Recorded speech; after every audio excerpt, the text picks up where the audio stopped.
Hayyee kabajamtootaa fi jaallatamtoota maatii Oromoo Book Sagalee Kitaaba duraan dursee gara YouTube channel keenyaatti baga nagaan dhuftanii isiniin jecha ani beekaadha.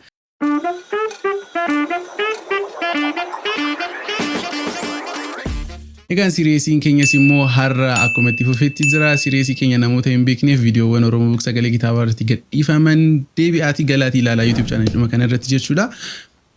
Namoota hin beekneef garuu maal hojjechaa jirra website Oromoo Book Sagalee Kitaaba irra seenne kitaabota jiran garaagaraa akka fuunee qabiyyee isaanii ni ilaalla rate goona 10 keessaa maarkii isaaniif kennina isinis immoo yaada keessan komentii irratti nu barreessitu.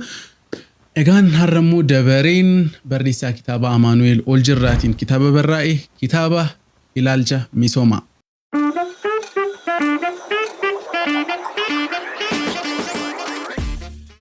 Egaan kitaabni kun kan inni barraa'e bara 2020 akka lakkoofsa biyya alaatti yeroo ta'u barreessaan kitaaba kanaas immoo Amaanu'eel Oljirraadha. Gulaaltonni kitaaba kanaas Saamu'eelii fi Fayyisaa jedhamu. Gosni kitaaba kanaa yookiin immoo qabiyyeen isaa saayikooloojii yookaan immoo isa nuti xiinsammuu jennudha. Egaan kanaan dura yaada koo kitaabota kana irratti kennee hin beeku garuu har'a ilaalcha misoomaa ilaalla waan ta'eef yaadananii kitaabota saayikooloojii irratti qabu haala salphaadhaan isiniif haa kennu. By the way kitaabonni xiinsammuu Itoophiyaa keessatti ta'eetudha malee biyya alaa keessatti asoosama caalaa kitaabota barumsaa wantoota akkasii caalaa baay'ee fudhatama qabu. Fakkeenyaaf kitaabota kanneen akka Rich Dad Poor Dad Atomic Habits baay'een keessan kan beektan jechuudha. Kitaabonni kun kitaabota isaan kaan irraatii baay'ee value kitaabota qabanidha. Sababni isaas immoo directly kitaabonni kun kan isaan haasa'an waa'ee jireenya keessanidha. Amma fakkeenyaaf barumsadha jettanii otoo fudhattanii jechuudha. Kitaabni tokko amma fakkeenyaaf waa'ee biology irratti barraa'ee jira yoo ta'e it's just namni tokko qoratee kan kaa'edha. Beektaa ofirratti hojjechuu hin dandeessan. Yeroo baay'ee jechuudha hin dandeessu garuu most of the time amma fakkeenyaaf kitaaba maatii tokko otoo fudhattanii isa fuutanii ofirratti hojjechuu hin dandeessan. Wanta ta'e irratti apply gochuu kan isin dandeessan. Biology otoo fudhattanii ofirratti osoo hin taane wanta ta'e irratti kan isin apply gochuu dandeessan. Kitaabonni saayikooloojii kun garuu akka isaan sanaa miti. Ofirrattidha kan isin shaakaltan, ofirrattidha kan isin hojjettan. Amma fakkeenyaaf kitaabni Rich Dad Poor Dad kitaaba waa'ee akkamittiin maallaqa hojjechuu akka dandeessan, financial literacy keessan akkamitti akka guddisuu dandeessan, beekumsa isin economy irratti qabdan akkamittiin akka isin wal qixxeessuu dandeessanidha miti kan inni ibsu. Which means kana ofirratti jijjiiruu dandeessu gara mataa keessanitti amma fakkeenyaaf waa'ee qusannaa haasa'a yoo ta'e ofii keessan qusattanii check gochuu dandeessu jechuudha. Kanaafiyyuu ani gama kootiin kitaaba saayikooloojii baay'een jaalladha baay'een dubbisas. Kitaaba Amaanu'eel Oljirraa Ilaalcha Misoomaa immoo baay'een isin eera. Egaan gara Amaanu'eel Oljirraatti immoo haa deebinuuti. Amaanu'eel Oljirraan kitaabni isaa Ilaalcha Misoomaa jedhu kun kitaaba isaa sadaffaadha. Walumaa galatti immoo kitaaba 7 barreessee maxxansee gabaarra isiniif oolcheera. Egaan barreessaa kitaaba Amaanu'eel Oljirraa irraati akkan adda baafadhetti immoo kitaabni isaa 8ffaan mata duree isaa isinitti hin himu barraa'ee maxxanfamee xumuramee gabaarra ooluudhaaf yeroo murtaa'aa qofadha kan hafu. Kanaafiyyuu hordoftoonni Amaanu'eel Oljirraa egaan akkasiin eegdan. Egaan kitaabni Ilaalcha Misoomaa walumaa galatti boqonnaa 10 hanga 11 kan of jalatti hammatee jiru yeroo ta'u boqonnaan tokkoon isaa gadi fageenyaan ofirratti maal jijjiiruu akka qabdan, qusannoo maallaqaa keessanii akkamitti sirreessuu akka dandeessan, isin kaayyoo jireenyaaf qabdan akkamittiin galmaan ga'uu akka dandeessan iddoo garaagaraatti bakka garaagaraa haala garaagaraadhaan isiniif barreessee jira. Namoonni dhugumaan of jijjiiruu barbaadan, ofirratti hojjechuu barbaadan yookaan immoo jireenya koo keessaatti wanti kun na hanqataa isa kanarratti hojjechuun barbaada jettanii yaaddan galaatii kitaaba kana dhaggeeffadhaa irraatii barattu simply Oromoo Book Sagalee Kitaabaa irratti oromobook.com jettanii galuudhaan booksisa jedhu jala seenaatii kitaaba Ilaalcha Misoomaa bilisaan dhaggeeffachuu dandeessu. Egaan trailerii isiniif hojjechuuf yaaliira garuu dhugaa dubbachuudhaaf yoo ta'e saayikooloojii waan ta'eef trailerii hojjechuun baay'ee nama rakkisa.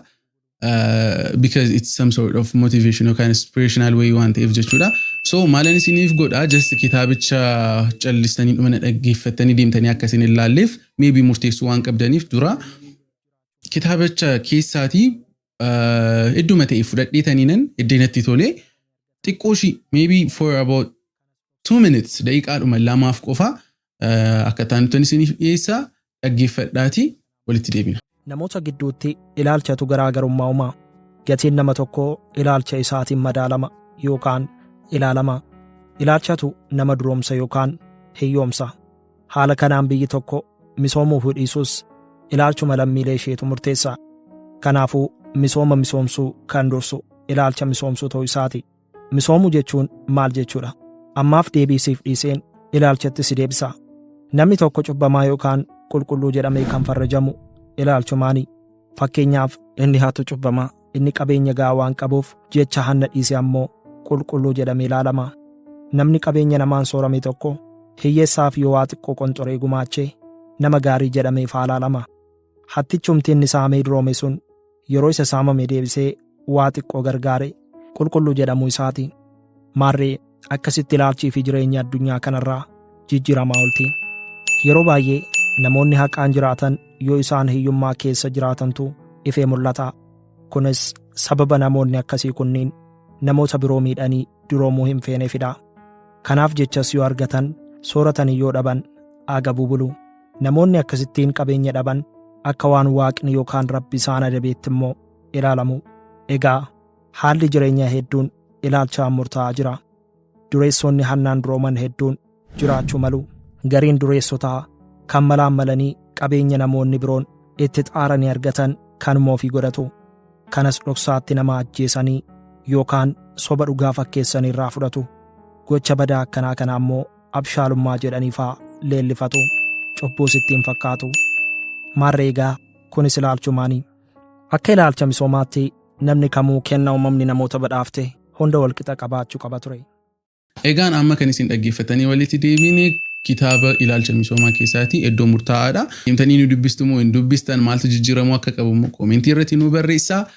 Egaan torbee dhufu immoo viidiyoo akkamii akkasiniif hojjennu namoonni barbaadan sireesiidhuma kana jechuudha. Kitaaba eenyuu riiviyuu akka goonu akka barbaadan baay'ee ganaa gadi fageenyaan seenaawwan magaalotaatti ni deemna. Seenaan magaalaa Amboo, Naqamtee, Jimma magaalota hedduu qabna. Akkamittiin akka isaan hundaa'an maaliif maqaan sun akka isaaniif kenname ganaa irratti gadi fageenyaan wanni jennuuf seenaawwan magaalotaallee akka ittaanii hojjedhu barbaadan jalatti koomentii jalatti nu barreessaa. Immediately action itti fudhannaa. Egaan sagantaan keenya irraa idduma kanatti xumuramaa kan isin waliin ture immoo ana beekaadha. Kun immoo Oromoo Book Sagalee kitaabaadha. Subscribe gochuudhaan maatii keenyatti dabalama. Amma torbee dhufutti torbee gaarii isiniif haa ta'u.